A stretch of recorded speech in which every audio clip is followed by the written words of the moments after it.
Nabila Azara.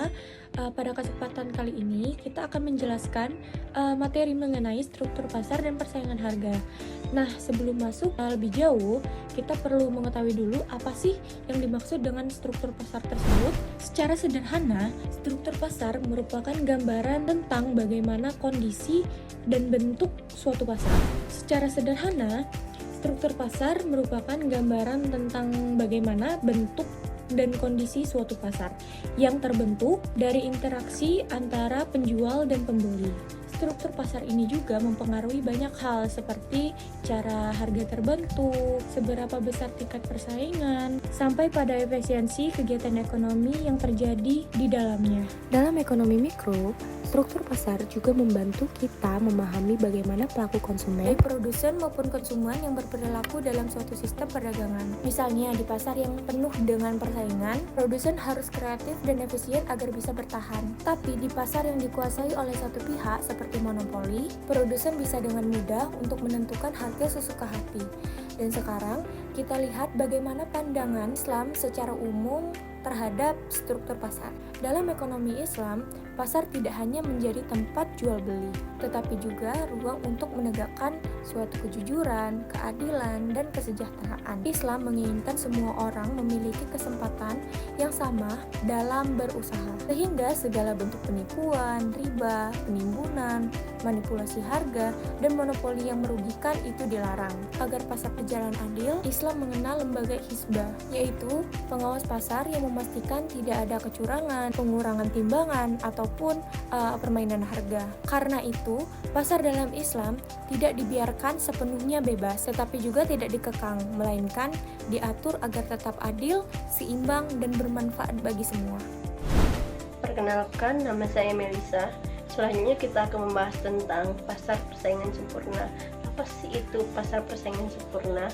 Pasar persaingan sempurna adalah di mana jumlah pembeli dan penjualnya itu sangat banyak, bebas masuk keluar pasar, dan barangnya bersifat homogen atau sama. Misalnya pada pasar persaingan sempurna, harga relatif sama. Misal, pada toko A menjual 35.000, maka toko B juga akan menjual 35.000. Hal ini dikarenakan tidak ada satupun dari penjual maupun pembeli ataupun pemerintah yang dapat mempengaruhi harga. Dikarenakan harga tersebut dipengaruhi oleh kekuatan pasar, yaitu penawaran dan permintaan.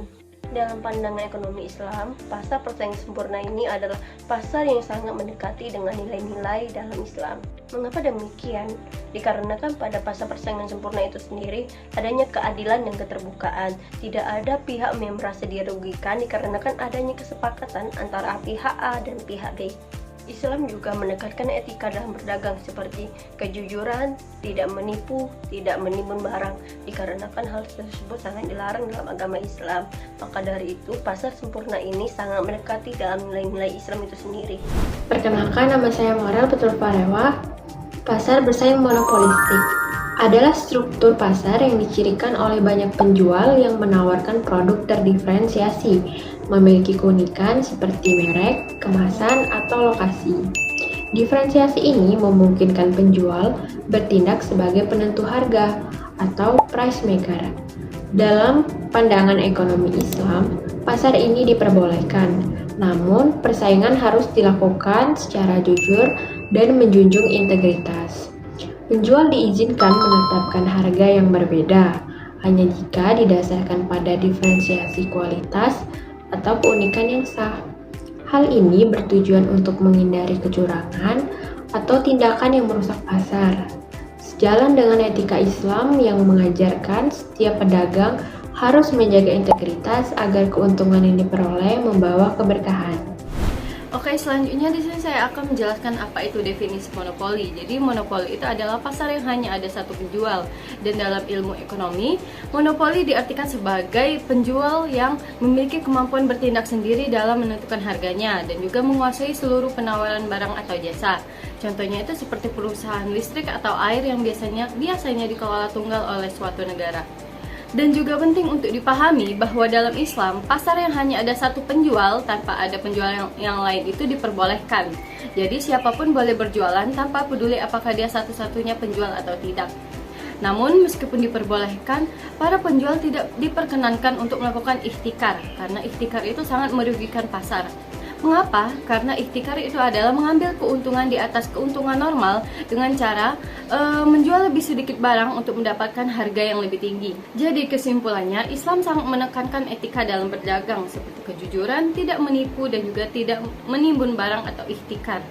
Pasar yang menjunjung tinggi etika ini dianggap sejalan dengan prinsip Islam yang menekankan keseimbangan dan juga kemaslahatan bagi semua pihak. Halo guys, kalian sadar nggak sih beberapa produk di sekitar kita itu cuma dikuasain oleh beberapa perusahaan saja. Nah, itu yang dinamakan pasar oligopoli. Singkatnya, oligopoli itu cuma punya beberapa pemain besar saja. Tapi jangan diremehin ya, mereka kuat banget dan sebagian besar menguasai pasar penjualan. Ciri khas pasar oligopoli itu sendiri, yang pertama itu pemainnya dikit-dikit, tapi perusahaannya besar-besar. Nah, yang kedua itu produknya agak mirip-mirip. Yang ketiga, masuk pasarnya susah banget. Karena apa? Karena mereka butuh modal yang besar. Yang keempat, itu mereka saling memantau strategi satu sama lain. Contoh perusahaan oligopoli sendiri, yang pertama itu ada di dunia telekomunikasi, itu yang pertama ada Telkomsel, Indosat, dan XL. Nah, di dunia telekomunikasi mereka yang dominan.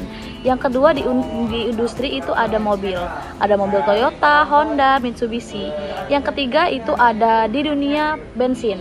Bensin itu kan kita sering taunya ada Pertamina dan Shell, itu yang banyak kita temuin di SPBU. Jadi intinya, walau pemainnya cuma sedikit, tapi tetap panas. Karena mereka berlomba-lomba menjadikan produk mereka itu yang terbaik, biar kita pilih. Nah, sekarang tahu kan apa itu pasar oligopoli?